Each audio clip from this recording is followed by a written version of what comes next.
Happy first Sunday of the month, mga sambayanan karerista.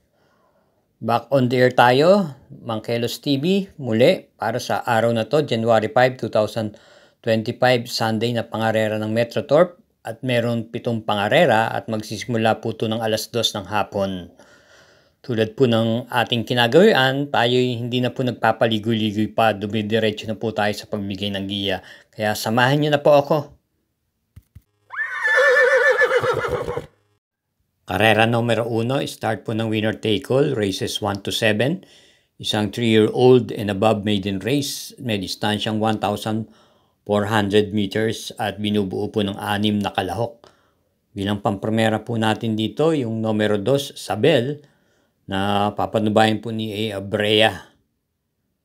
At panigundo naman po natin yung veterano na po sa laban, yung numero 4, American Forb, na matagal na po sa maiden race ni MP Cañete.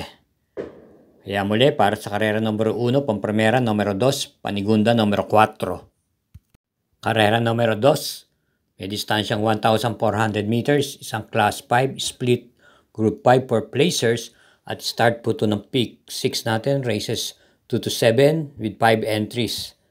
Ating pong pampremera rito yung Derimating numero 2, start, napapanubayan po ni R.A. Base.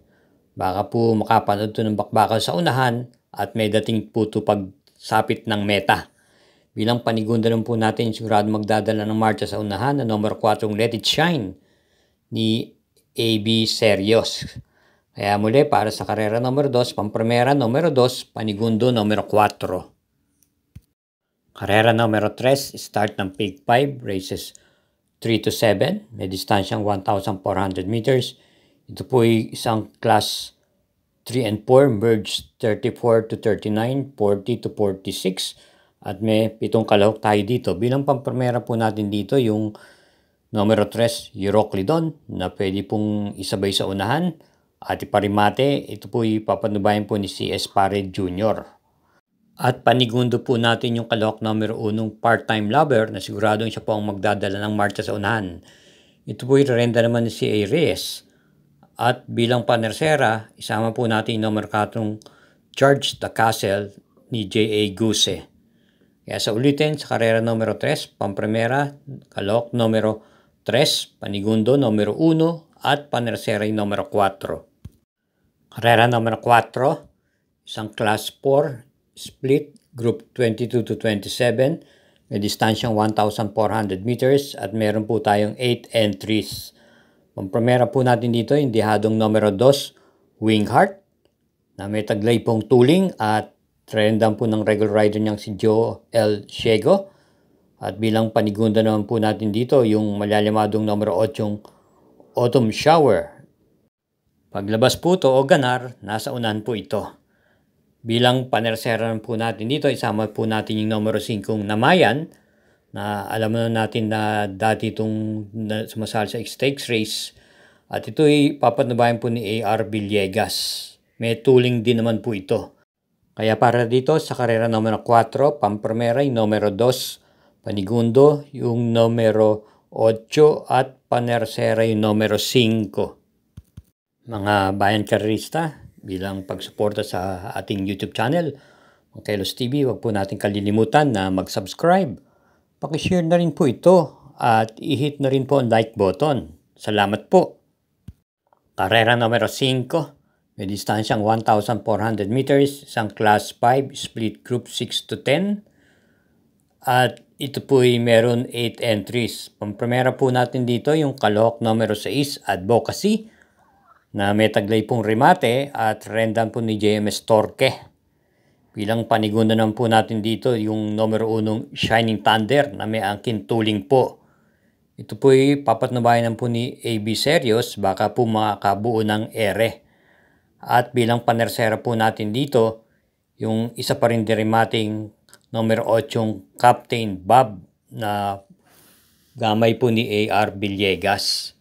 Kaya para rito sa karera numero 5, pampremera numero 6, panigundo numero 1 at panersera yung numero 8. Karera numero 6, penultimate race, may distansyang 1,400 meters, ang class 5 split group 11 to 15 at binubuo po ng 9 na kalahok. Ating pong pamprimera yung nagbabalik pistang numero 9 Bahandi na may taglay pong remate at ito'y rerendahan po ni JMS Torque. Mataas pong grupo ang kinakanan nito. At bilang panigunda po natin dito yung kalahok numero 1 Galactus na may tuling po at pwede rin pong i-pacing. Ito po yung nagagamayan ng po ni PR Dilemma. At bilang panersera po natin dito, isama po natin yung numero 4 French Leather na may tuling din po. At rendan po ni JB Ponce, kagaling lamang po nito sa panalo. Kaya para dito sa karera numero 6, pamprimera numero 9, panigundo numero 1 at panersera yung numero 4. Karera numero 7, last daily double, parating ang puto ng winner take all, pick 6, pick 5 at pick 4. At ito po ay may Super 6 na nakapaloob dito, may distansyang 1,400 meters. Isang Class 4 split group 16 to 21, may 9 entries. Ating pong piling pamprimera rito yung kalahok numero 8, yung Malibu Princess. Ito po ay may taglay pong naririmate at pwede rin po itong i-pacing. Papatnubayan naman po siya ni Joel Ciego. At bilang panigunda po natin dito yung malalimadong numero 5, Hildeburn na may taglay pong remate at papanubayan po siya ni MP Cañete at bilang paneresera po natin isama po natin yung isa pa rin remating numero 1 Work From Home na gamay po ni JPA Guse. Kaya para dito sa karera numero 7, pamprimera po natin yung numero 8, panigundo yung numero 5 at paneresera yung numero 1. Thank you again for watching mga katrokis at sambayanan karerista. Paalalang po muli, gabay lang po ito. Inyo pa rin mga kursunadaan siyang masusunod sa dakong huli. Hinay-hinay lang po sa ating paglilibang tulad ng ating kinagawian at lagi po natin pakiingatan natin sarili sa ating pag-uwi. Good luck po and happy racing!